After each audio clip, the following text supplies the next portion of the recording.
So today I have my buddy Ed with me. Ed and I usually talk. Today is actually a Tuesday, and we talk every Tuesday. He lives in Washington, so we don't usually do it face to face. Mm-hmm. And so it's cool to have him here in the house. And yeah, we're just gonna have a conversation. So tell everyone a little bit about your journey, like Mm-hmm. kind of where you were and where you are now, Yeah. and then we'll just kind of expand on probably the things that got you there and the things that you and I normally chat about. All So the problems we solve every Tuesday. yeah, Yeah. So I was born and raised in Portland, Oregon. I've been a West Coaster my whole life.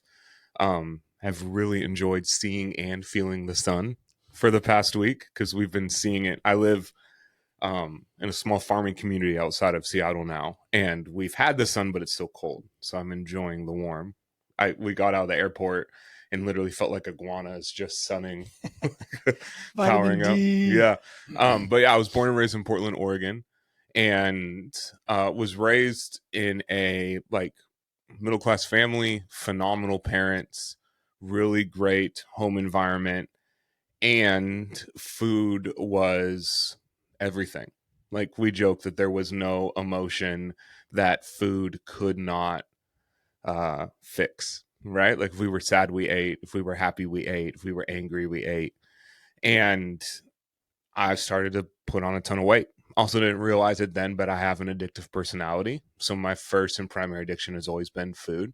And quite literally in the definition of like there were immense or intense moments of my life that I could not conceive getting through without eating. Right. So like I would take on a stressful situation and going and grabbing food about it was what drove me. Right. And also a bit socially awkward. Was an athlete, played basketball and football.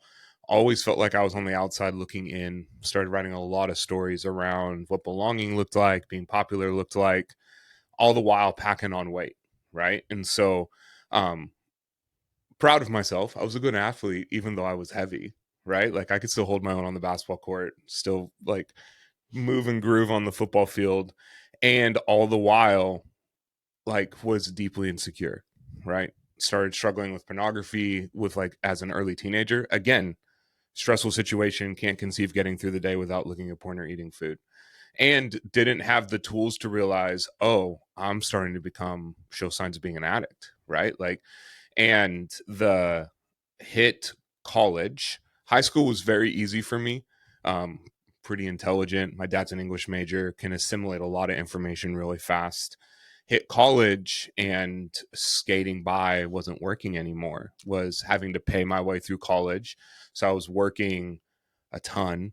My first shift at UPS started at 3:45 in the morning. I'd work till 7:15. I'd go to school from 7:30 to noon and then go back to work at a valet job from 3 to 11. And so I'm running on no sleep, struggling with addiction, like really just finding myself in this really harmful loop, not taking care of my body, getting progressively sicker, and then fell out of college. Bible college first, which I joke is very hard to do. I found a way to fail at a Bible college. Um, and I remember my youth pastor at the church, like I would get up. So I failed out of Bible college, moved back home to be with my parents, and started going to community college. And I remember getting up in the morning, getting in my car like I was going to go to school, go to college, knowing when my parents left for work, and then would come back home and go back to bed. Wow. And all of a sudden, I got to show my parents my grades, and I'm not passing anything, right? Because I'm quite literally not going to school. And my parents take me to see the youth pastor at my church, and he goes, dude, just pull yourself up by your bootstraps. And I remember saying, if I knew where they were, like I would, you know? And so found myself in this failure loop that was first season of really struggling with depression. Decide where I was living was the problem. So I moved to this middle of nowhere town in between Portland and Seattle called Centralia. It's literally called Centralia because it's halfway between Portland and Seattle. Like that's how it, Makes sense. yeah, how it's got its name. All that did was give my problems a new zip code, and the isolation became deeper, and the eating continued to happen. Continued to pack on more and more weight, and I had this yo-yo relationship, right? Like I would stand on the scale. This is absolutely not acceptable. Let's start at the gym again. Let's eat like a rabbit. I'd drop about 20 pounds, feel a little bit better. And then something would happen. I'd find myself back with food and porn, right? So I um, meet a girl in Centralia, and she tells me like, hey, I'm pretty career oriented, I want to see you start taking yourself on. So I go get hired. I was working as an intern at a local church in Centralia and a pseudo youth pastor. And so I go get hired at this company called the Great Wolf Lodge and start rising through the ranks, and all the while continue packing on weight. But hey, at least I have a career job now. I'm rising through the ranks. Like I ended up as the assistant director at that aquatics department basically, and like um, trained and certified the lifeguards, train and supervise, or train and develop the supervisors as well. And at my heaviest got up to about 360 pounds. Wow. And went through a pretty bad breakup with that girl, and really found myself like, she was attractive, she was cool, she was popular. It was everything I had told myself my whole life that I wouldn't be able to get because I was fat and awkward and I like a isolator, right? And she breaks up with me, and my whole world just went pretty much crashing down. And it was the best thing that ever happened to me. It was definitely the darkest season of my life. Struggled deeply with depression, was suicidal for a season. And out of that, met my wife, Brittany, ended up moving to the area we live now, went on staff at a church, and started improving my mental health a bit, but still kept eating, kept packing on weight, and would, again, 360 to 320, 360 to 315, 360, like bouncing back and forth. And I say 360 because, like, everyone who's listening to this who's been obese, there's two numbers. There's the number you tell people, and then there's like the 5 or 10 extra because you stopped weighing yourself, and then you like work out for a couple weeks and drop the water weight, and then Yeah. you feel a little lighter. Step on the scale and you're like, oh no, I'm good. I'm good, Yeah. right? Yeah. So ultimately, we, through our senior pastor at the church Brittany and I were both on staff at, my wife and I were on staff at, we met a guy named Ronnie Doss, and he came in to speak. He's a mindset coach, and we hosted him for the weekend, and he blew our socks off, like absolutely impressed us. Brittany had the guts to ask if we could spend some time one-on-one with him, and he gave us tools that was so profound just even in 30-40 minutes of talking to him. We called him after he got home and was like, hey man, would you coach us? And he said something that I give him immense credit to this day. He goes, I will not coach you unless you do group-based fitness 5 times a week. Because if you don't push yourself physically, then you won't push yourself mentally, and you'll say my coaching doesn't work, and I know it works. So we signed up for CrossFit that day. That was 7 years ago. And my most recent weigh-in, I found my original weigh-in at CrossFit Devotion. We had been at like LA Fitness and stuff working with a trainer. I think I was about like 315, 320 when I started at CrossFit, and 41% body fat. Damn. And my most recent weigh-in, I was 221 and 15% body fat. So a third. Yeah.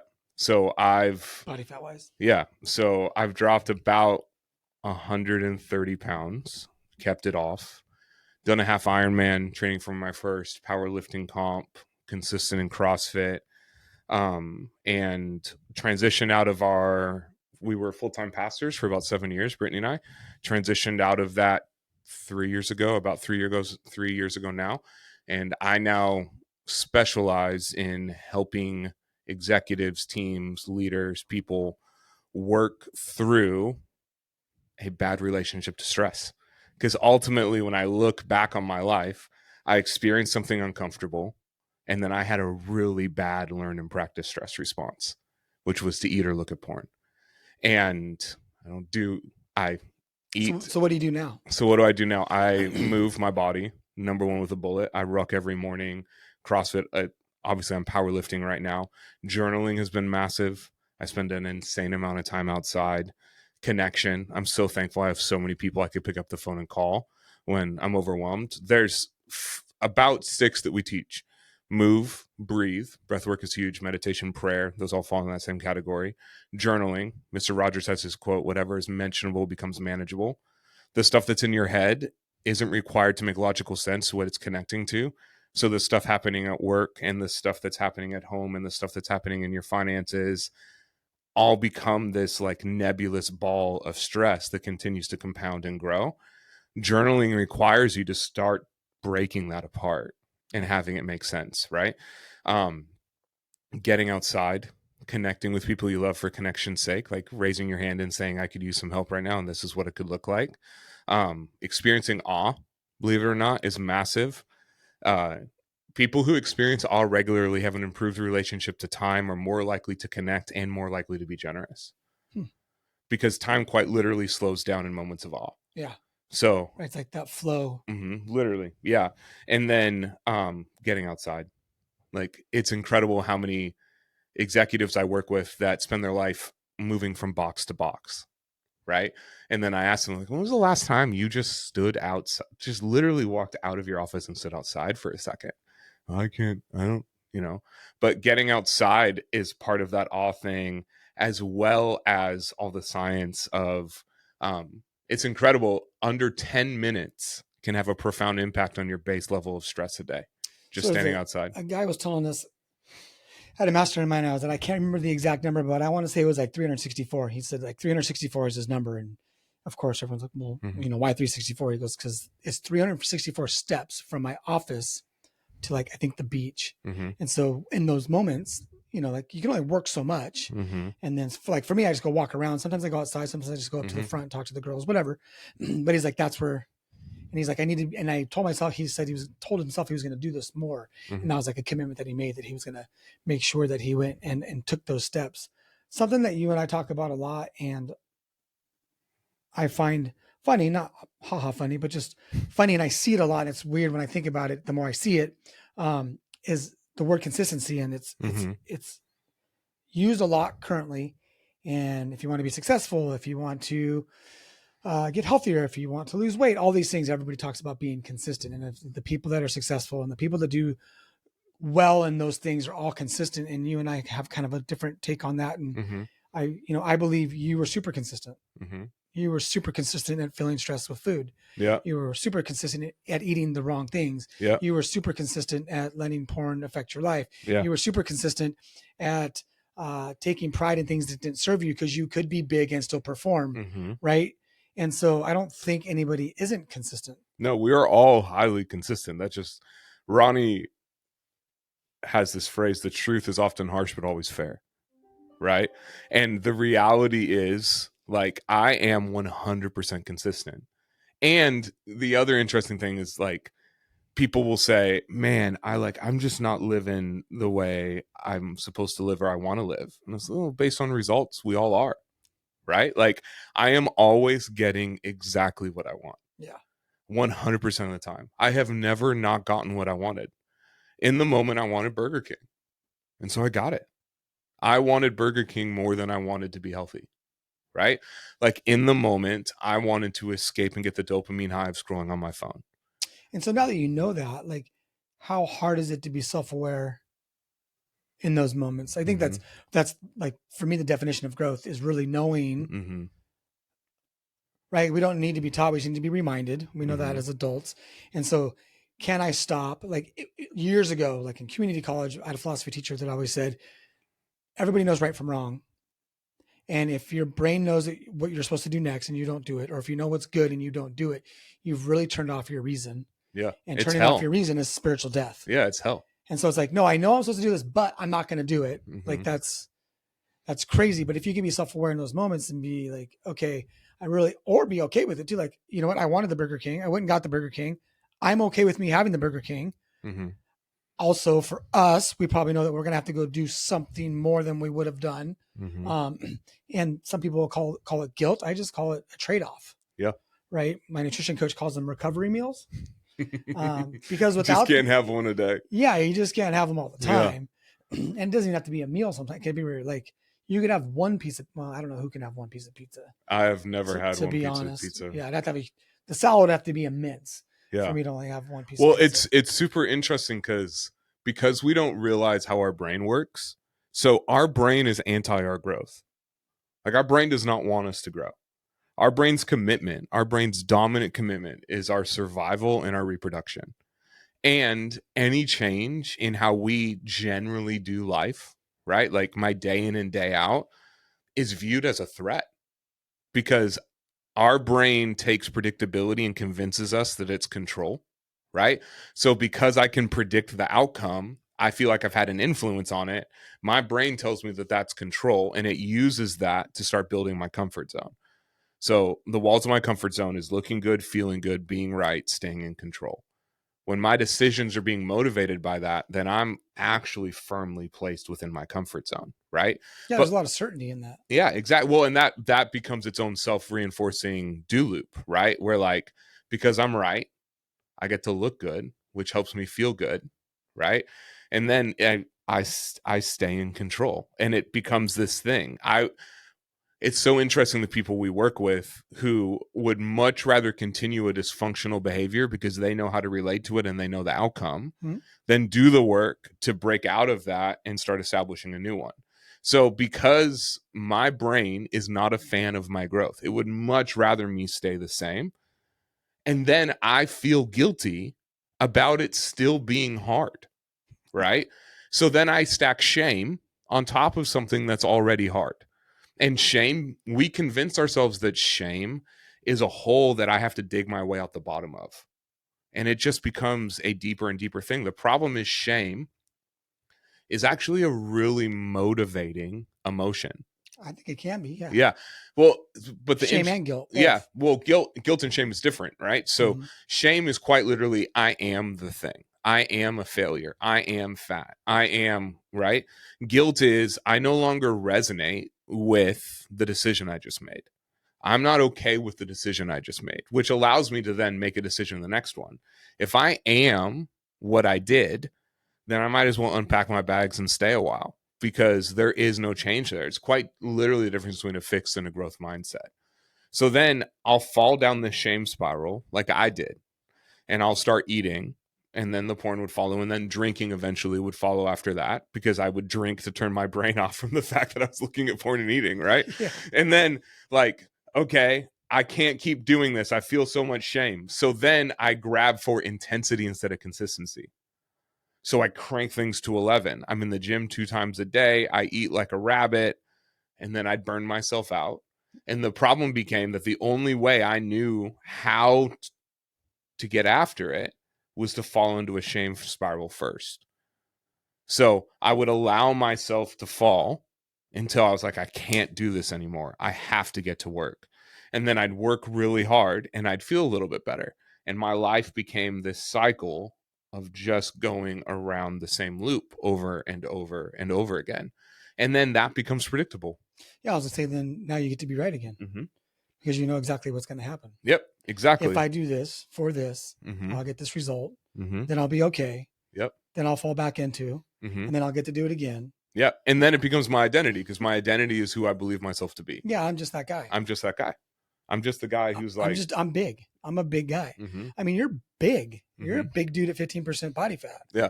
You know, yeah, you're not a small man. Yeah, I know. So yeah, I couldn't imagine you at 360, dude. Yeah, I was round. Someone that is a shape. That is a shape, right? Yeah. Well, someone said like, hey man, you're in great shape now. I was like, I was always in shape. It was just like for the first 35 years of my life, it was round. So why do you think, like you said, basically the devil we know is better than the devil that we don't know?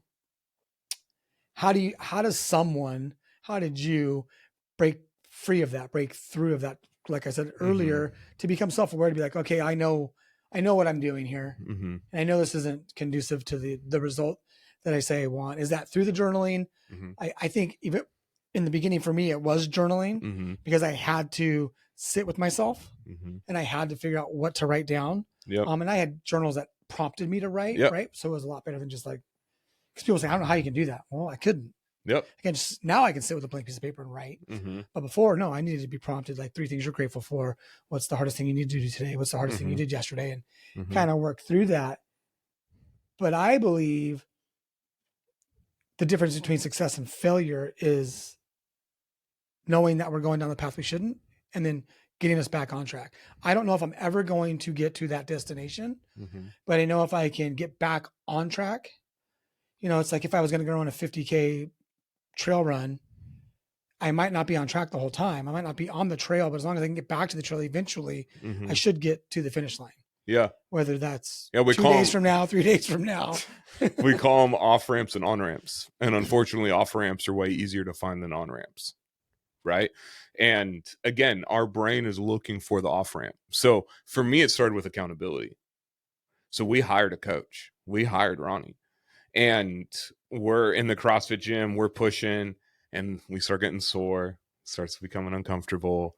I'm not enjoying how I'm eating. I mean, the culture shock of how we change things up, right? And so then Ronnie we sent him $1,000 check that I would have sent to my ex-girlfriend if we weren't going 5 days a week. And we would stand in front of the whiteboard with today's date and our coach and take a photo. And I supercharged that with the lessons I was learning from my coach, starting to journal, right? Starting to ask myself big, scary questions, learning how to navigate emotions without turning to a substance, right? Like the thing that's fascinating, Einstein says the level of consciousness that creates a problem can't be the one to resolve it. And I've met so many people that are convinced I walked myself into this mess. I will also, without improving my tools or having external accountability, get myself out. And it doesn't work, right? At best, I will find myself seasonally behavior modifying, which is what I was doing with my health, right?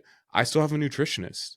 For 7 years now, I've been eating intentionally, tracking macros. I still have a nutritionist because I was addicted to food for 30 years, right? So like for me to assume that a couple years of momentum is going to overcome 30 years of programming in my life, no, I don't even want to leave that to chance. I still have a nutritionist. I upload my macros every day, right? I still have a coach. Why? Because I'm committed to living life on the boundaries of my comfort zone, right outside of it. I want to constantly be pushing it. I'm getting new tools. I'm being asked better questions. I'm asking myself better questions in turn.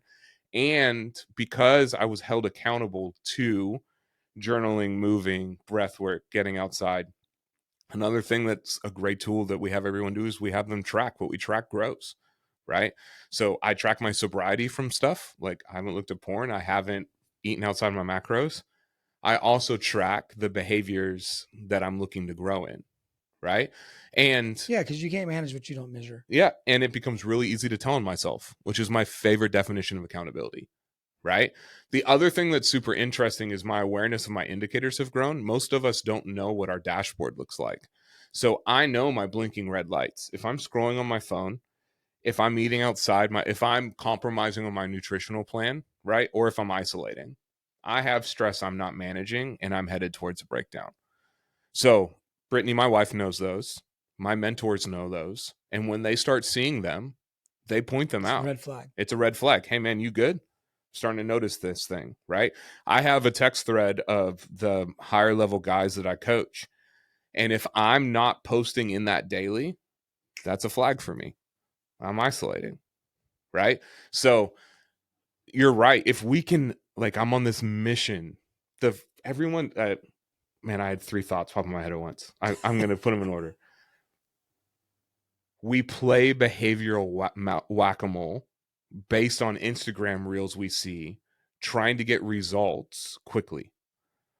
The first step is to get to know yourself. Number one. Like if you are attempting to do a behavior without understanding what thing within you you're looking to resolve in that, then it will end. I am intrinsically motivated by a super deep why. Like I read this narrative that I wrote for myself every morning. We're sitting on the back patio of a home we built overlooking Rainier, which is by far the best mountain in the country, in my opinion, but it's also true. Overlooking Rainier, we've just hosted a retreat for burnt out leaders and their couples, right? And I have a kid sitting in my lap, Brittany's sitting here. We're huge foodies, so our executive chef is cooking. I know I can't be obese and be you can manage your stress without turning like I was joking. Well, I mean, I guess you could be. Yeah, I was joking with my coach the other day, like, why couldn't I just been the body positivity guy? Like, why did I have to take on the do hard things? But it's because that's where the fulfillment lies. So that's a question I wanted to ask. it all sounds hard. Mm-hmm. So why do it? Well, yeah. So a stress-free life is a misnomer, Yeah. right? Like it's so It's like fascinating. they say everybody wants to find peace. Yeah, But if there was peace, if we all had peace, I don't know. the absence of conflict is not the presence of peace, Correct. right? So like I have peace because I go to war every day. I go to war with me. I go to war with the old version of me. It like we joke every Tuesday, you and I will have both come out of a cold plunge at some point and a decently long ruck. Mm-hmm. Like I get up, I cold plunge, I ruck, I eat my eggs and egg whites, and then I get on this call with you, right?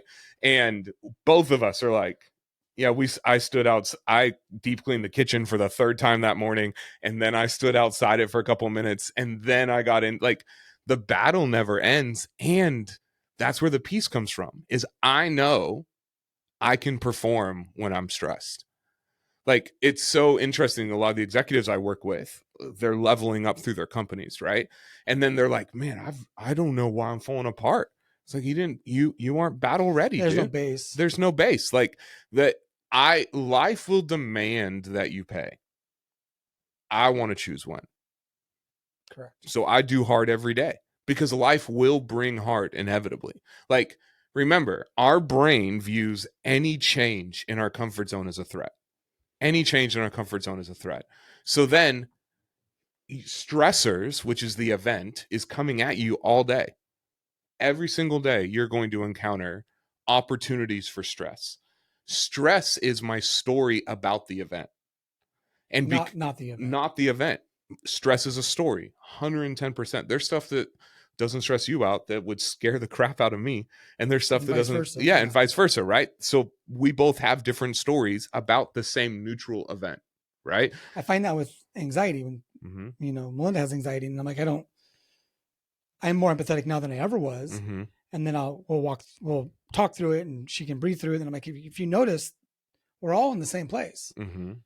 Now, there's probably other people freaking out inside too. I'm not saying you're the only one, but for the most part, you can look around, it's pretty calm before we take off on an airplane. Like I said, half the people are probably scared shitless. The other half of us are just like, we're just on the, like, I can't control if it goes down or not. And if it does, we're probably all dead anyway. Yeah. So I don't get to control anything there either. Your family would get a good payout, right? Right. And so why are you in such a different state of mind than what I'm in? Like what brings you there? And of course she can't answer it, but as we talk through it's a story, sidetracks, and then she gets a little better and she can breathe through it. And so I'm largely looking to put a scratch in the record of my story. Just for a pattern interrupt. Yep. Literally. Do you find that sometimes you do uncomfortable things that you can do versus maybe the uncomfortable thing that you're supposed to be doing? Oh, 110%. Like the plunge is hard, right? Yeah. But I can sometimes go plunge instead of make the phone call. Oh, 110%. Right. And so, but at least I did something hard. Yeah. Well, so that's the interesting thing. Like, so again, if we go back to the walls of our comfort zone, looking good, feeling good, being right, staying in control. Like, I know I look good telling people I get up at 3:45 and cold plunging. They don't know that I'm avoiding the sales call or intimacy with Brittany or showing up well for my family. They don't know that. I'm just telling them the thing that's firmly within my comfort zone, right? Like the growth. So here's a great analogy. When I weighed in last week and hit 15% body fat for the first time, a huge deal for me. Like that's a culmination of 7 years of growth. 7 years. Yeah. Not 7 months. No, 7 years of growth. Right. And like have yo-yoed and like the whole thing. But this version of me has been highly consistent for about a year now and increasingly shrinking my options to get down to this level. Right. And I'm sitting there holding my in-body in my hand. And I'm looking around and I was like, everyone in this gym expects me to be at this body fat percentage. Yeah, there was nobody like there. Woo! Yeah, there was like people, no poppers and banners and a band. And but if they had seen me 7 years ago, they would get it. But they've never met that guy. No, they've seen you at 18. They've seen me at 18 to 20. For the last 2 or 3 years, I've been about 20% body fat, and I was unwilling to do the exchange to get down to where I'm at now, right? And I'm finally willing to give that exchange. So but I'm sitting there and I'm like, oh, this is how far I have moved my comfort zone. Is that 15 was like, absolutely, that's where Ed should be at. And I'm aiming for 10. The goal, my commitment is to end the year at 10. Right. So, and that's reasonable too, because now I'm the guy who's at 15. But Ed, I mean, you're doing all these things, and when does it stop? It doesn't, because that's where the fulfillment comes from, right? Like there's And do you think that people just can't understand it because they haven't had it? Well, I don't think because they haven't had it and because they still believe the lie that eventually their brain stops freaking out. That it's interesting because I believed it too. Like I would look at people on Instagram or on Facebook, or I'd be around really successful people, and I had a story that they don't feel stressed anymore. I had a story that like literally I believe that. And one of the first things we do when we work with new clients is debunk that. Like I can't do a talk without helping like consistently repeat your brain is not stoked about your growth. Like it's funny, I was doing a call for a team before we flew out here, and I drew the comfort zone, explained the walls, and then drew like, all right, your goal's outside your comfort zone. What's that space filled with? Uncertainty, confusion, like confidence. No, pain. It's pain. Yeah. It's going to hurt. It's going to hurt emotionally. It's going to hurt mentally. It'll most likely hurt physically. It'll hurt existentially or spiritually. You're going to question what you believe about yourself. Your inner critic is going to be screaming at you. Your emotions are going to be dysregulated. That's why I do these tools daily and throughout the day to remind myself of who I know myself to be. And that doesn't even take into consideration your environment. Which again is why why do you need to get down to 10%, Ed? Ed, we've been big our whole lives. Ed, this is just who we are. Ed, this is our family. This is how we handle stress. Yeah, because it's in me to do. Right? Like identity. So it's so crazy when you try to get someone to shift their identity, how they think it's not going to have an effect, yet they're so in tune with the identity that they have that it's leading and has led every part of their life so far. Yeah, because my brain would much rather continue the story it's already written than write a new one. My brain is lazy. Our brains are lazy. It doesn't want us to grow. It doesn't want to have to write a new story. It doesn't want to have to interact with new stimulus. It would much rather make sure the heart stays pumping and that we're safe, right?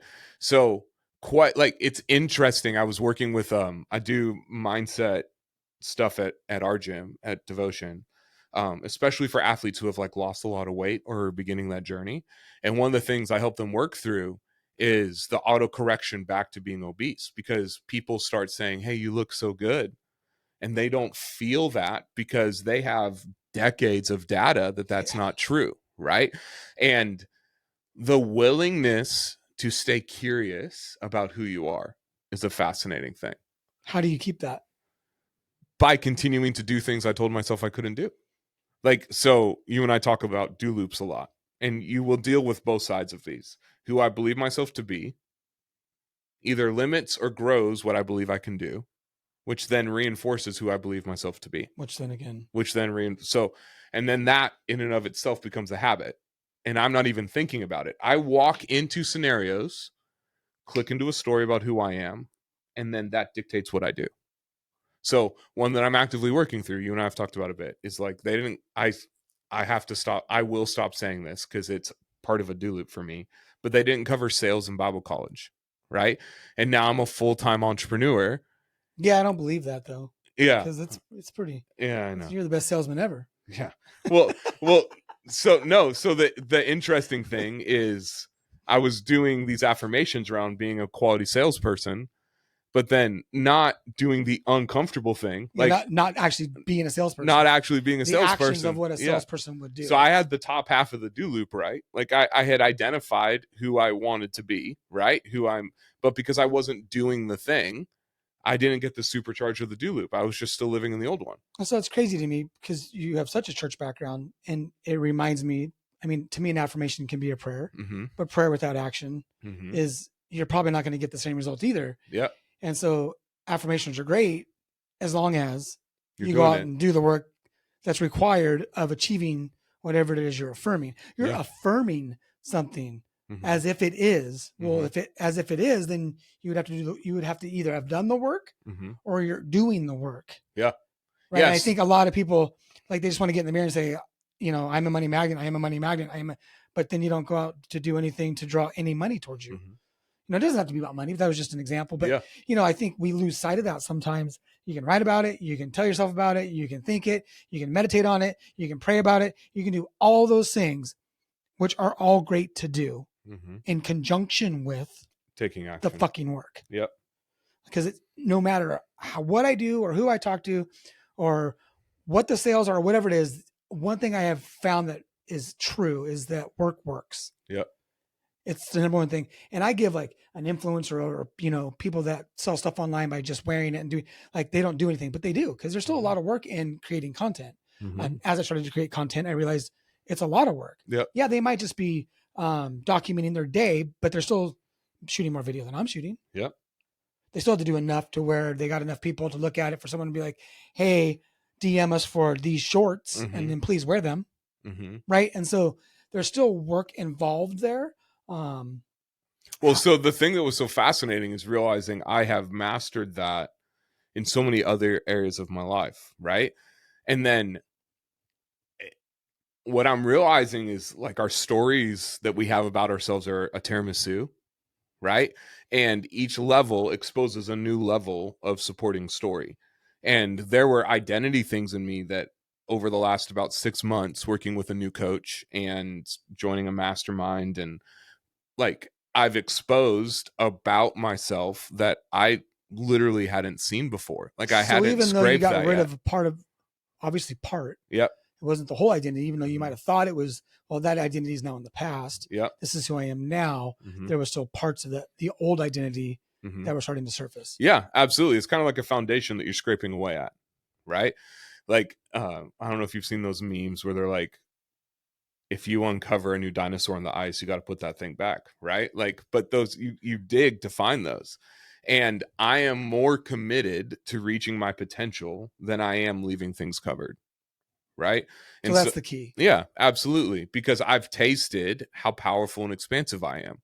I'm literally now doing things that I told myself in my early 20s I would never do, right?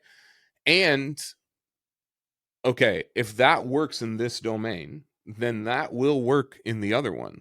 And so why can't you just be okay with the fact that you are now doing things that you told yourself in your 20s you would never do? Yeah. So why can't you just be good, Ed? Well, so again, we've kind of flirted with it, so maybe we go ahead into it. There is no fulfillment without struggle. There is none. So I have met people that worked very hard for a season and then stopped, right? And then that need for stimulus goes somewhere. So now they're buying stuff, or they end up stepping out on their marriage, or they start eating, or and they lose their edge because they're looking for fulfillment. But fulfillment requires struggle with a deep why over time. That is the recipe for fulfillment, right? When I know that the struggle and the obstacles that are in front of me are because I'm moving towards something that really matters to me, I internalize that as fulfillment. So struggle for fulfillment, not struggle just for struggle's sake. No. And I will struggle for struggle's sake because the deep why is building my own resilience. Right? So when I shift from this thing in my life is happening to me to everything in life is happening for me, I always have a why. This struggle and obstacle in front of me is a for means me. To an end. Is a means to another end. Because inherently, any struggle is a chance to grow stronger. And so that's why I always love that saying that, pain is mandatory, but suffering is optional. Yeah, because it's all story.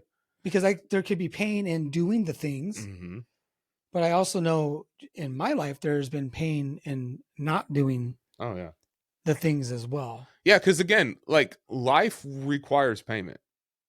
So, like, when I was avoiding my health, I have this whole thing that I teach where it's like, there's good for each of us to do. And just because I'm not doing it doesn't mean that responsibility goes away. I'm just shifting that responsibility to someone else. So when I was severely obese, I was shifting that responsibility to my doctor to manage my health, right? And when I wasn't doing sales, I'm getting exponentially better at them. But when I wasn't doing them when I started, like I was shifting the responsibility of keeping our businesses afloat to loans and credit cards, right? When I wasn't showing up well in my marriage, I was shifting that responsibility to Brittany. And then she was shifting, because now it's like I'm just taking stuff that's mine to carry and handing it to someone else. So you're giving away all your personal responsibility. Absolutely. And then wondering why. And being okay with it. Yeah. And wondering why I don't feel confident, why I don't feel fulfilled, why I don't. Well, it's because I'm not doing the good that's mine to do. Right. So when I get up, cold plunge, ruck, get on calls, create content, serve people, go create new speaking opportunities, go create new coaching clients. When I'm doing those things, I'm inherently more confident, more fulfilled. I show up better in other areas of my life. And then you supercharge that I was writing about this on the flight down. This idea of self-care being like sitting in front of the TV and zoning out. No, my self-care is the gym, journaling, connecting, getting outside, moments of awe, play, right? Like that's self-care, because it's enabling the best version of me to show up. Yeah, I was gonna say, I don't remember, I stole it from somebody that posted it a while back. It's like self-care is not being okay with not the best version of yourself. No, it's just not. No, self-care is the daily maintenance necessary to bring about the best version of me. So do you self-care. Feel like that's selfish? Yes. Well, I say self-centered.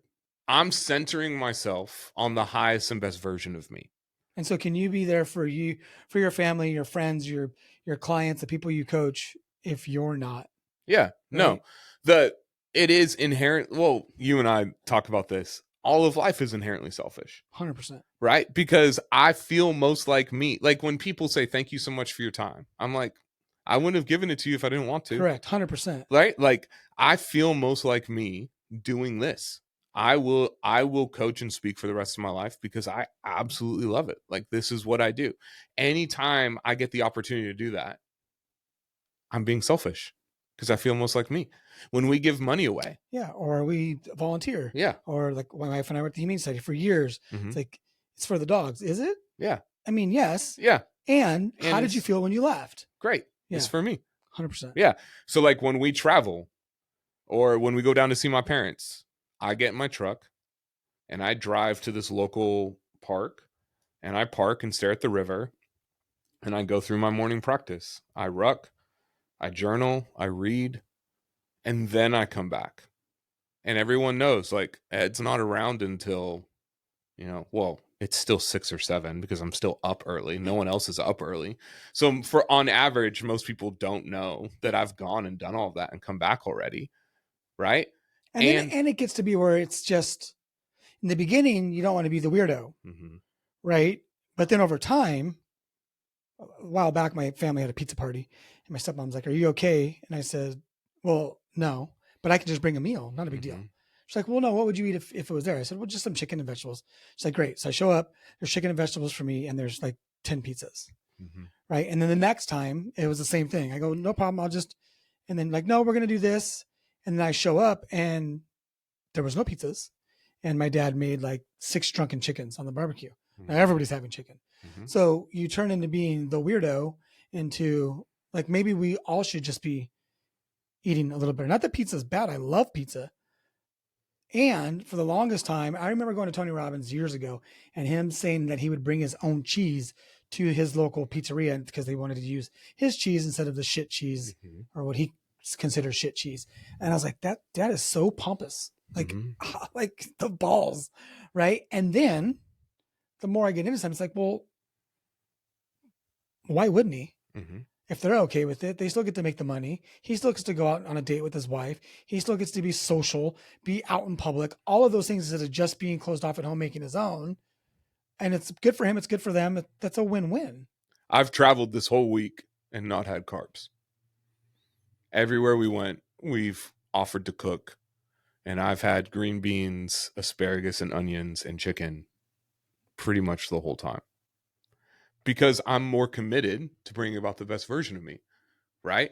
And no one's complaining because I'm present and I'm No. having fun. You and I have rucked Like every the only morning. reason I had carbs is because my nutritionist says I have to have carbs. So Yeah. last night when you guys cooked, Yeah. I'm like, oh, I have rice in the fridge. I'll just get Yeah. my 30 grams of Yeah. carb out of the rice and then our protein and vegetables. It's in what stuck out to me when you said that, like, you're afraid to be the weirdo. Well, everyone wants to lead. They'll be the weirdo, right? Yeah, sometimes I wonder if the weirdos are the normal people, though. Well, getting to that point. Well, yeah, no, I know. Now we're into semantics a little bit, but I like it is very interesting to me, again, when I'm around someone who wants influence and impact and are unwilling to do uncommon things, right? Yeah, they don't go together. Yeah, they don't go together. Well, first of all, you're not impacting and influencing yourself because you can't talk yourself into doing some things that you don't want to do. So why would anybody change for you? Why would anybody be like, oh, yeah, oh, because he said so? That's what's hard. It's not hard. That's what gets me to do things in the mornings when I don't want to. And right, wrong, or indifferent. Like I have a group of people that I lead, and we talk about the things that I do. And my buddy, mentor John Chaplock, always say, nobody's inspired by your to-do list, right? And so it's like, but they don't need to know. Like I don't post every day that I'm in my plunge, every day that I'm working. I do it periodically so that people still know I'm around, and that I'm still committed to the things that I said I was going to do, right? And then the days that I don't want to, I'm like, but what if I was being watched? Like Dustin, my coach, always says, what if I followed you around for a whole day? Would I be proud of who you are? Are you making your sales calls? Are you leading? Are you influencing? Are you there for your people? Are you empathetic? Right? Because my main job is to train and provide opportunities and coach. That's it. Right? Am I doing the actions daily that are going to provide those things to the people that I lead? And so if I'm not, like, it's like writing the check. I am writing the check. Because ultimately, for me as an owner, like the money doesn't get made, which is even worse. No, I didn't do what I said I was going to do for my wife, for my kid, for my grandkids, for my family, right? And because there will come a point in time, like I tell Melinda all the time. Ed Millett says, "Are you the one? Are you the one in your family?" I believe we are the ones that we are going to have to do things for the rest. We're going to have to be there for the herd. Yeah. Right. And at 50, like I want to be 120 at least. It's like, okay, I have to do the things today to get me there so that I can still be there. So when I'm 80, my grandson would be 40. Right. And so there's a lot, 45, 40. There's a lot I can still do. There's a lot of influence and impact I can still have, from his 20s to his 40s. Yeah. Well, but if I'm not eating right, taking the actions, doing longevity stuff, being mobile, working out, breathing right, eating right, moving right, all of those things, then I can just be the same grandpa that's 80 years old, that's in the bed with the oxygen. And, that's how he's going to remember me. Stories. And then my great grandkids get to see me as the guy, that just was in the hospital or whatever. Yeah. And, something that changed my life a long time ago, Gary Vee always talked about regret. And so when I left my old company to start this company, I was scared shitless and I didn't want to do it. And then I had a thing on my phone and it said, all this looking back is fucking with your neck. And I told myself, I was like, go do it, because you can always come back and do loans. You're good. Like it got to the point where it wasn't difficult anymore. Right. So to me, it's like, get really good at something and then you'll find your passion. I don't believe I get to find my passion and just go be really good at that.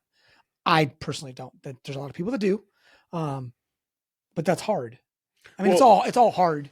Well, the interesting thing too is like this whole find your passion and you'll never work a day in your life thing, again, is not in alignment with how your brain works and where fulfillment comes from. Correct. Right. Like you said, there's struggle. It's struggle. Like I love what I do. Like, let's say you're a photographer and all you do is take pictures, which is great. I'm not a creative, but there are many people that are. Well, guess what? You're not going to make money. There's your struggle. Like you can be passionate about it and you can love what you do.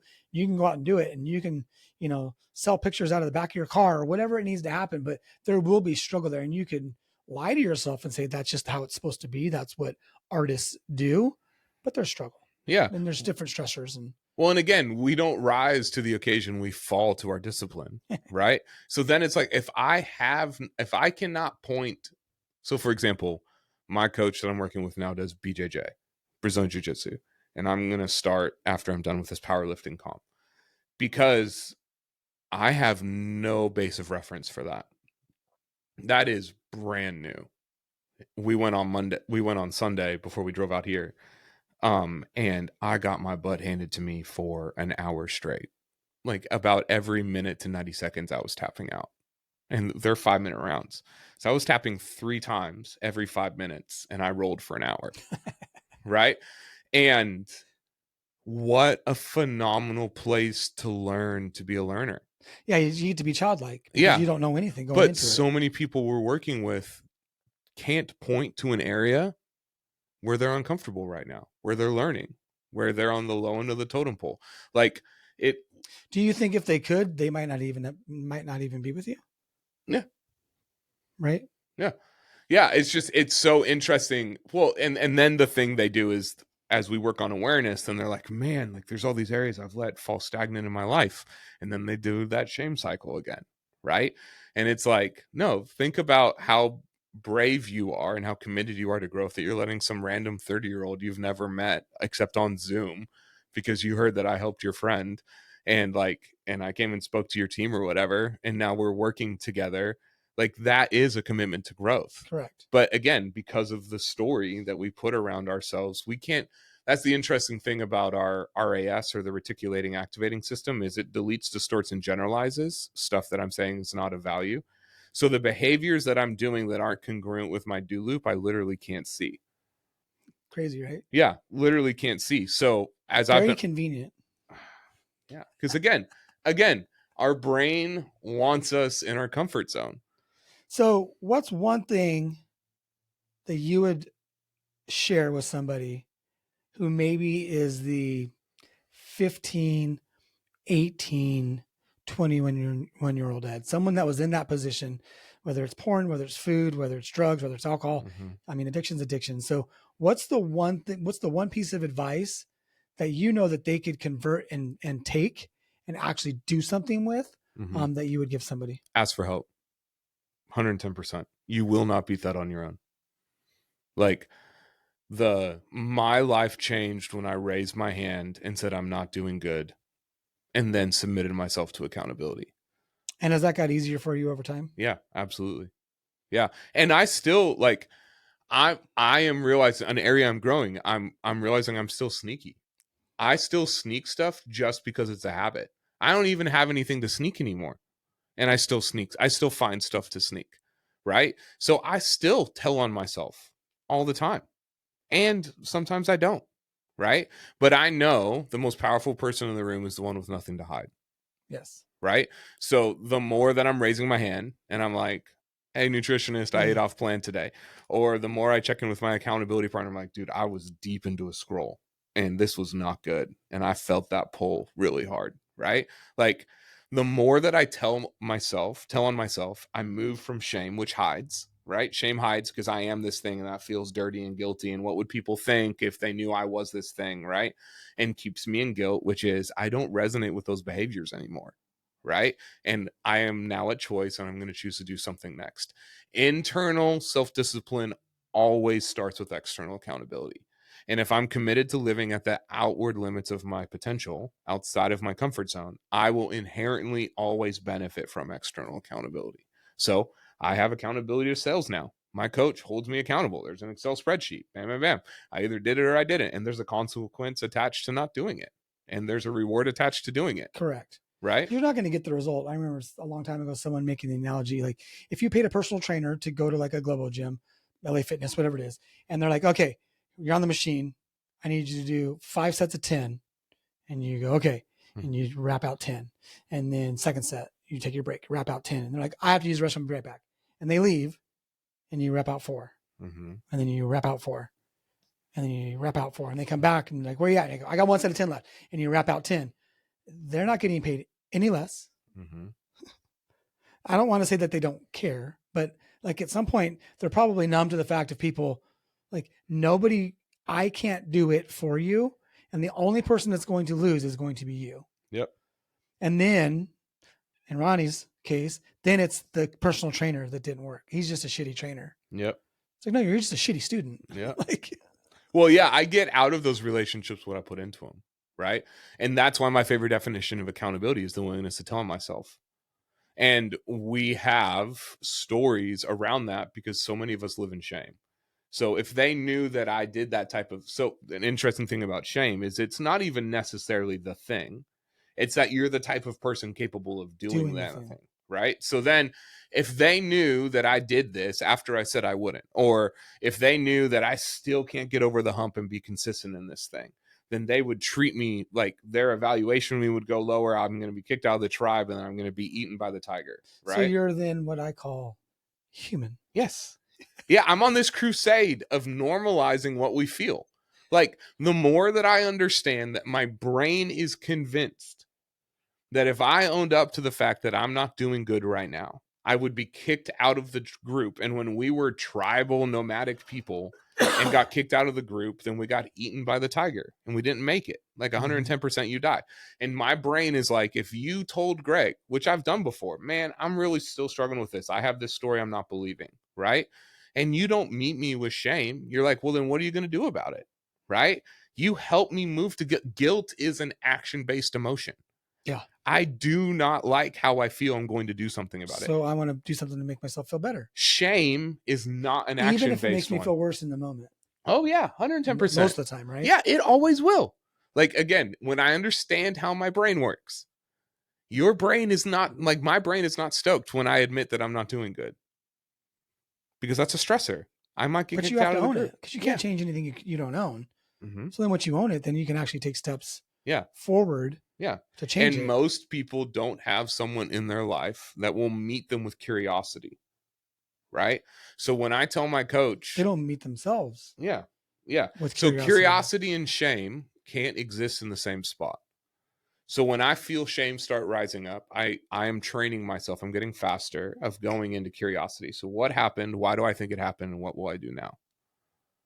So my job is to constantly be observing me like a scientist observing a monkey in the zoo. That's my job.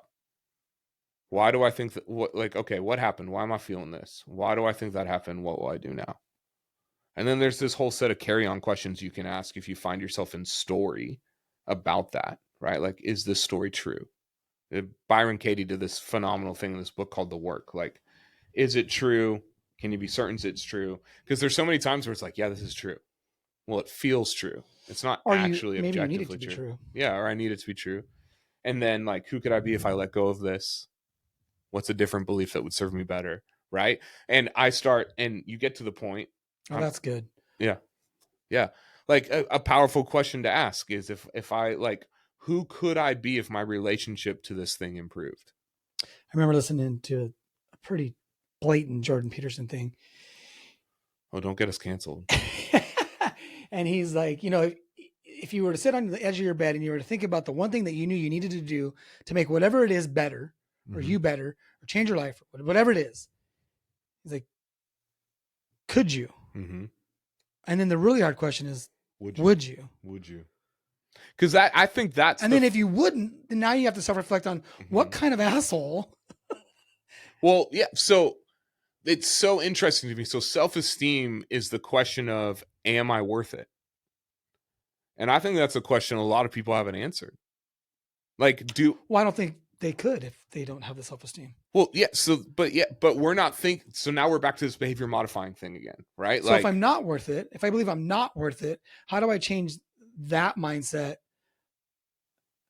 See, for me, it's always action. That's the do side of the do loop, 110%, right? Because I can be not worth it and still take action to make it better, to reinforce a belief that maybe, okay, unlock a little bit more potential. And then I supercharge that with a new belief, right? Like, I am worthy or something. And then you see the analogy that's coming to my mind is like, or I might be worthy. Yeah. It's better than I'm not worthy.